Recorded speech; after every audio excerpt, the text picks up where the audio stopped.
Start. आता basically काय आहे की आपण ह्या किल्ल्यावरती आलोय. मी आता आपल्याला किल्ला दिसत नाही, पण किल्ला मुळात एक आपण ज्या ठिकाणी गेलो तो आणि प्रबळगड असे दोन वेगवेगळे किल्ले नाही, तर तो दोन्ही मिळून एकच किल्ला आहे. कलावंती आहे. दुर्गचा अर्थ शब्दशः मराठीत किल्ला असला तरी तो किल्ला वेगळा नसतो. प्रबळगड नावाच्या किल्ल्याचाच एक भाग आहे. तो प्रबळगड आपण पिनॅकल म्हणू शकतो किंवा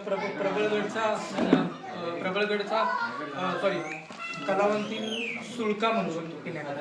ओके, आता ह्याच्याबद्दल बेसिकली काय आहे की जेव्हा आपण गड किल्ले, आणि मला सगळ्यात महत्त्वाची गोष्ट म्हणजे मला खरंच वाटत नव्हतं हे तुम्ही लोक सगळे एवढ्या लेडीज आणि तुम्ही लोक याल आणि त्या सुळक्यापर्यंत चढाल, मला खात्रीच नव्हती ॲब्सोल्युटली. आणि मला स्वतःला मी प्रूव्ह झालं की मी खोटं ठरलो, पण मला त्याचा अभिमान आहे. आणि माझ्या आयुष्यात सगळ्यात भारी ट्रेक आहे. सगळ्यात भारी ट्रेक आहे कारण की एवढ्या बायका पाहिजे ते परत सांगायची ऑर्डर द्यायचं. ह्या एवढ्या बायका एका वेळेला झिम्माटू सारखं घेऊन जाणं, नावच देऊन टाकले झिम्माटू. नाही, इतिहासाबद्दल थोडं बोलतो, त्याच्याबद्दल आपण गाडीत बोलूया. ही गोष्ट काय होती की आपण अद्रकवाले स्पायसी आहे. थोडं ऐकत नाही. किल्ला बघायला जातो, ह्यातल्या बहुतेकांचा पहिल्यांदा ट्रेक आहे. आणि तरी सुद्धा तुम्ही हा ट्रेक यशस्वी पूर्ण केला. महाराष्ट्रातला, जगभरातला, देशातला सगळ्यात अवघड किल्ल्यांपैकी हा किल्ला आहे. आणि तुम्ही सगळ्यांनी वरती जाऊन परत माघारी आला सेफली. ही फार चांगली गोष्ट आहे. आणि हे पहिल्यांदा असं करणाऱ्या लोकांची संख्या कमी आहे. जेव्हा आपण गड किंवा किल्ले वगैरे म्हणतो, मी खरं तर बोलत नाही जास्त. माझ्या बॅचमध्ये असणाऱ्या लोकांना माहिती आहे मी एक शब्द सुद्धा बोलत नाही. बऱ्याच जणांना वाटतं मी मुका वगैरे आहे. त्याचं कारणच असं, पण मॅडमने सांगितलं, आणि जिथं गड किल्ले, जिथे मराठी भाषा किंवा जिथे मराठ्यांचा इतिहास येतो, मग तिथे काही असलं तरी मी गप्प बसू शकत नाही, काही झालं तरी. म्हणून मग मी नाही म्हणत होतो तरी पण आलो. म्हणजे 13 वर्षानंतर आपण आलो इथे ट्रेकला. गमतीची गोष्ट म्हणजे जेव्हा तुम्हाला गड किंवा किल्ला बघायचा असेल तर ते पहिल्यांदा तुम्ही किल्ल्यांचे प्रकार समजून घ्या. आपल्याकडं देशभरात किंवा जगभरात किल्ल्यांचे 4 प्रकार असतात. मी थोडक्यात सांगतो तुम्हाला. एक तर जलदुर्ग म्हणजे समुद्रातले किल्ले, जसं की सिंधुदुर्ग स्वतः महाराजांनी बांधला आहे सुरतेची लूट झाल्यावर, किंवा विजयदुर्ग आहे, किंवा स्वराज्यात कधी नव्हता तो जंजिरा आहे. त्यानंतर दुसरे प्रकारचे किल्ले आहेत ते म्हणजे भुईकोट म्हणजे जमिनीवर असणारे किल्ले. म्हणजे उत्तर भारतात बऱ्यापैकी भुईकोट आहे. लाल किल्ला आहे, दिल्लीचा किल्ला आहे. राजस्थानमध्ये बऱ्याच ठिकाणी हे अशा प्रकारचे किल्ले आहेत. आपल्या महाराष्ट्रात पण उस्मानाबाद धाराशिव जिल्ह्यात महाराजांकडे होता तो नळदुर्ग आहे, जो बेसिकली कर्नाटकच्या सीमेवरती होता.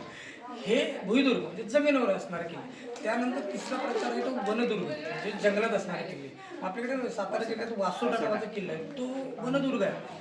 जेव्हा 1660ला महाराजांच्या विरोधात राजापूरच्या वखारीतल्या इंग्रजांनी मदत केली, त्यावेळेला म्हणजे तोफा वगैरे देऊन त्यावेळेला तिथल्या अधिकाऱ्याला महाराजांनी त्या जंगलात किंवा त्या वासोट्यावर सोडलं. पुढे त्याचं काय झालं माहीत नाही. इतका निबड अरण्य, घनदाट जंगल असलेला भाग, त्या ठिकाणी तो वासोटा आहे किंवा तिथं नागफणी आहे. सो अशा प्रकारचे किल्ले म्हणजे वनदुर्ग. आणि सगळ्यात महत्त्वाचे जे बेसिकली महाराजांचे 90% जास्त किल्ले हे डोंगरी किल्ले आहेत. गिरिदुर्ग जो हा किल्ला आहे, किंवा रायगड आहे, किंवा असे सगळे जो 90% म्हणजे आपल्याला इथपासून ते पन्हाळ्यापर्यंत तुम्हाला सगळे जे किल्ले दिसतील ते गिरिदुर्ग प्रकारात. आता हे झाले किल्ले. तर किल्ल्यांच्या व्यतिरिक्त आपल्याला काय बघायला पाहिजे, ही मी बेसिक इन्फॉर्मेशन सांगतो की बेसिकली माहिती असणं गरजेचं आहे. कारण तुम्ही पहिल्यांदा आलाय, तुम्ही मजा म्हणून आलाय, पण नेक्स्ट टाइम जेव्हा जाल तेव्हा तुम्ही डोळसपणे ह्या सगळ्या गोष्टींकडे बघाल की म्हणजे एक्झॅक्टली काय असतं. किल्ला जो आहे हे प्रकार झाले. तर किल्ल्याचे भाग असतात वेगवेगळे. एक तर सगळ्यात पहिला शेवटचा भाग जो खाली आहे जमिनीवर, त्याला घेरा म्हणतात. म्हणजे जिथे आपण गाडी पार्क केली त्याच्या पण खाली खूप लांबपर्यंत तो घेरा आहे. घेरा म्हणजे तिथून 10 किलोमीटरच्या परिसरात किंवा परिघात जी गावं असतात ती घेऱ्यामध्ये येतात आणि ती सामान्य रयत राहत असते. त्याच्यानंतर थोडं वर आलं जिथं खऱ्या अर्थानं गडाची चढण सुरू होते त्याला मेट म्हणतात. इथे महाराजांच्या सैन्यातले विशिष्ट समाजातले लोक ह्या ठिकाणी सशस्त्र राहतात म्हणजे कुटुंबासहित राहतात आणि ते लोक तिथे राहून गडाचं रक्षण करतात. त्यांची पहिल्या पातळीवरचं रक्षण ते असते. त्यानंतर तिसरा भाग म्हणजे माची. आत्ता आपण ह्या गडाच्या माचीवर आहोत. हे प्रबळ माची आहे, इथे पण गाव आहे. फक्त माचीमध्ये फरक असतो की तटबंदी असते आणि सुरक्षित असतं. म्हणजे तटबंदी असते आणि सशस्त्र सैन्य इथे सैन्य दल पण असतं. त्यानंतर जो सगळ्यात महत्त्वाचा भाग आहे तो बालेकिल्ला, जो आपण जिथे गेलो तो खरं तर बालेकिल्ला नाही म्हणता येणार, पण तशा प्रकारचा जो भाग आहे त्याला बालेकिल्ला, जिथं सगळ्यात वरचं टोक आहे किंवा जिथं खऱ्या अर्थानं महाराज किंवा गडकरी किंवा किल्लेदार राहतात, तो बालेकिल्ला. हे महाराजांच्या गडाचे हे बेसिकली 4 वेगवेगळे भाग आहेत. म्हणजे तुम्ही रायगडला गेला तरी पाचाड सुद्धा माची आहे. सो पाचाड असं नाही की गाव आहे खाली, ती माची आहे. म्हणजे जसं हे माची आहे, हे गाव नाही. आपण इथे आलो म्हणजे किल्ल्यावर आलो असं झालं.